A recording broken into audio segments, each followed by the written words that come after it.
Good evening, Philippines. This is Mike Padua, and we're back to our latest update on 93W. This is the low pressure area we have been monitoring over the Western Pacific outside of the Philippine area of responsibility. And this is for today, Saturday, October 22, 2022. And this is our English version brought to you by Typhoon2000 in partnership with Aboitiz Power and Naga College Foundation. Let's begin with our latest on the GravSat. We are first going to discuss the latest on Obet. Eventually, Obet is no longer expected to become a tropical storm. It's struggling to develop, and it's now over to the west of Batanes, and it's already outside of the Philippine area of responsibility. And we already issued the final advisory on this system as it moves across the northern portions of the South China Sea or the northern portions of the West Philippine Sea. And as you can see here, the cloudiness of this depression is beginning to weaken or dissipate during the past couple of hours.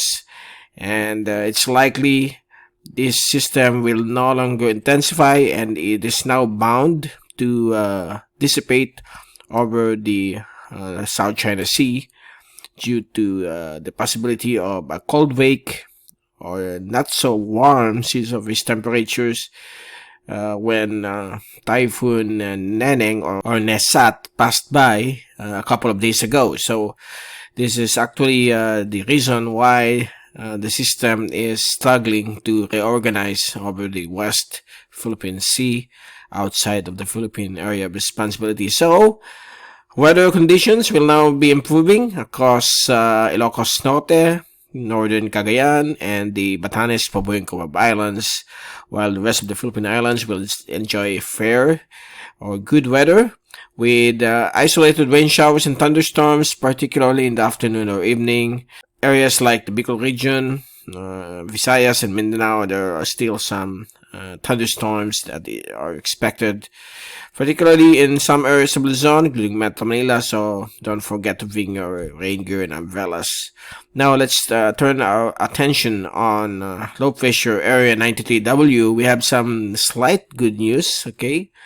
Since yesterday, during our last broadcast, the computer models are aggressive that it will develop into a tropical storm or even a strong typhoon based on the American model, while the European model is likely to be a tropical storm, severe tropical storm. But right now, on the latest run that we gathered around 4 p.m., it looks like the system is no longer to develop into a typhoon once it cross the central Philippines. It's still expected to cross the Philippines based on their model run, and we're going to show to you in a while. So right now it's still outside of Par, near Yap, around 500 kilometers east of the Philippine area of responsibility, and the trough is extending over the South Philippine Sea. And to the right of 93W, we have an intertropical convergence zone. The cloudiness surrounding this LPA has diminished during the past 24 hours, and the possibility of becoming a tropical depression or a tropical cyclone in 24 hours is currently at low. So it's not yet expected to develop, and but on probably Tuesday or Wednesday, there might be a development over to the east coast of the Philippine Islands, and we are going to show to you in a while. So here's the fast animation. So the cloudiness has become more dispersed, okay, with very hard to locate the low-level center of this low pressure system.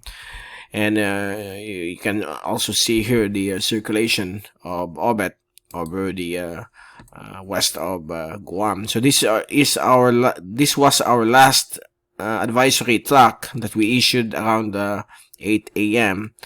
The system is currently here, and it's dissipating.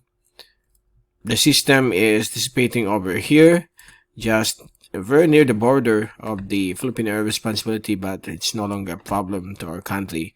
and it's expected to dissipate here.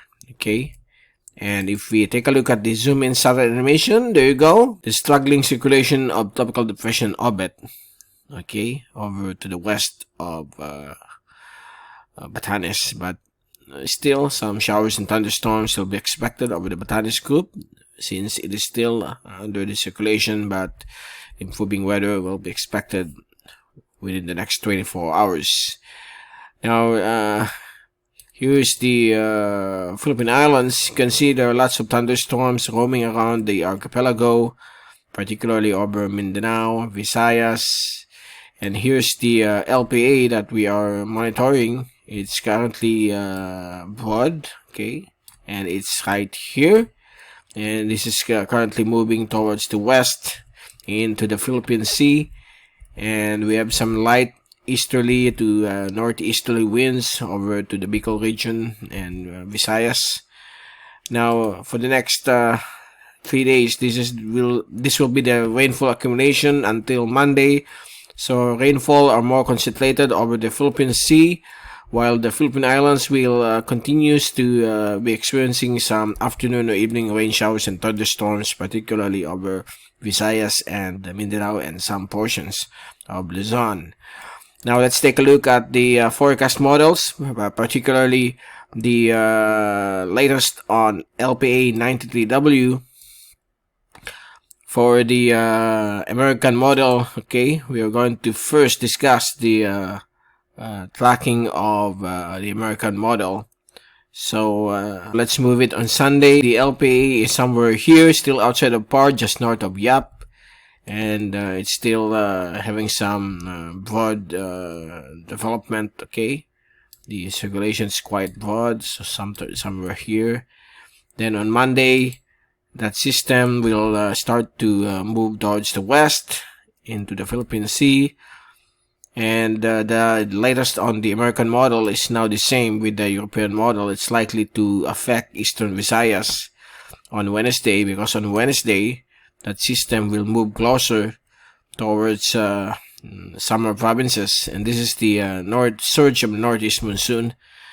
Okay, so likely it's still a low pressure area, or it may develop into a tropical depression. So it depends on the development within the next few days. On Thursday, it will be approaching the coastal areas of eastern Samar, as you can see here. It's likely to become a depression based on the atmospheric or the mean sea level pressure of this model 1002. That stands for a tropical depression. And on Friday, it is expected to cross summer provinces into either Sorsogon or Masbate. That will be on Friday afternoon. And we have another here developing to the east of this 93W. And on Saturday, that LPA will reorganize over to the west of Palawan. So that LPA is expected to accelerate more to the west. And yet another one will form to the east of Bicol region. And on Sunday, the new one will start to move towards the north. Okay, towards that direction. And on Sunday, October 31st, it will become a strong typhoon. It's just a small system. So we have no problem over the Bicol region on Halloween night, okay, or October 31st. And the LPA is now over the coastal areas of southern Vietnam. So far, that's the American model. It's still quite uncertain as of this time, okay. Now let's take a look at the European model. There you go. The LPA will now move into the Philippine area of responsibility tomorrow afternoon, still as low pressure area. And on Monday afternoon, it will become an active LPA, or it could even become a tropical depression. It depends. Since this is a broad system, it will be hard enough for this low pressure system to rapidly intensify. But we are going to monitor this side of the Pacific, okay, or the Philippine Sea. Tuesday afternoon, it will move closer towards eastern Samar. Same with the American model, and the northeast monsoon is starting to pick up over northern Luzon and eastern Luzon, including Bicol region. And on Wednesday afternoon, that LPA is inching closer towards the coastal waters of eastern Samar, and at 1003 MB or HPA or hectopascals, this could become a tropical depression. Okay, so anything is possible. It could become a tropical storm based on the pressure level, since like I said, the pressure levels of the computer models remains at conservative levels. Okay, but on the circulation, it's still a either an active low pressure area or a tropical depression. And on Thursday, that LPA will start to move across Samar, likely as a tropical depression or a tropical storm. And on Friday, that LPA will be in the vicinity of Mindoro. So between Thursday and Friday, that's the time frame that system will traverse southern Bicol, okay, over Sorsogon, Masbate, and out into Mindoro on Friday. And eventually, it will intensify on Saturday, October 29, into a tropical storm over the West Philippine Sea. And in the evening of Saturday, October 29, it will move out of the Philippine area of responsibility as a tropical storm. And on Sunday, it's likely to become a severe tropical storm or even a Category 1 typhoon based on the model output right now. The color shading of this model output suggests it's likely to become a tropical storm, severe tropical storm, or even a typhoon. Okay, and then on Monday, last day of October or Halloween night, that will it will be moving closer towards Hainan as a severe tropical storm or a Category 1 typhoon. So far, the latest on these two models right now, the development is not quite aggressive compared to yesterday, and then it looks like that this system will intensify more over the West Philippine Sea or west of the Philippine Islands. So the possibility of this storm crossing or making landfall or over the Visayas or southern Bicol remains at around, actually it increased to 30 to 50% probability. If we take a look at the European model tropical cyclone genesis, okay, so October 27, 28, and 29, it's under a 30 or 20 to 50% probability that it may become a tropical cyclone. So it's already at 50-50 chance of developing. So, but the good news, it's not expected to become a powerful typhoon. Maybe somewhere between a tropical depression, a tropical storm. Let's hope and pray it will just be a low pressure area. But the main problem here, it's not the wind, it's the rainfall, because it may persist over our area beginning 26th of October, Wednesday, until Friday, October 28th. So it's quite a couple of days of rainfall.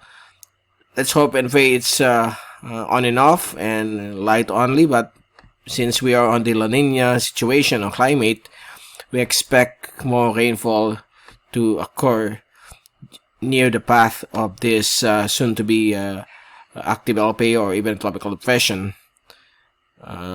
once it crosses the Visayas. So, comparing it to the American model is quite tricky as of this time, because it will split into two systems. The weaker one will traverse Visayas or southern Bicol, same with the European model. So that's the scenario within the next 5 to 7 days.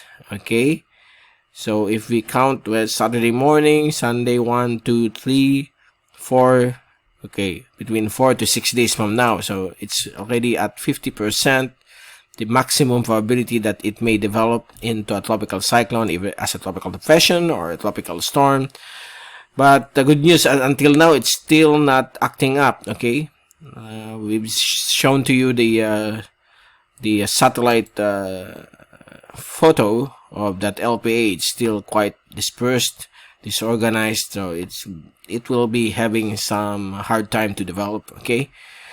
And again, that's the scenario for this latest model run issued this Saturday. So again, the European model is going to be like this, okay, same as of yesterday. Let me move this like that. And then the American model is also the same like that. And then it will move here. So these two models are already blending with the development of a weaker tropical cyclone over the Visayas, particularly Samar, Masbate, Southern Bicol as well, Sorsogon. So expect rainfall between Wednesday, October 26 until October 28 on what we are observing on the model output. So it's no longer expected to become a powerful storm. It's just somewhere between a tropical depression or a tropical storm. So it depends. We will observe this on Monday and Tuesday, what will be the outcome of this, but nevertheless, the rainfall will be there. So let's be prepared, especially on flood-prone areas and landslide-prone areas of Visayas and Southern Luzon, including Bicol region. So Metro Manila is not out of the woods, because if this system is quite large, there could be some rainfall from Central Luzon down to the whole of the central and southern Philippines. So it's quite a broad system, and the rainfall will be scattered to widespread in much of these areas beginning October 26 to October 28. So we will return tomorrow. This is Mike Padua reporting. Stay safe always. Be #WeatherWiser, and thank you so much for watching our channel.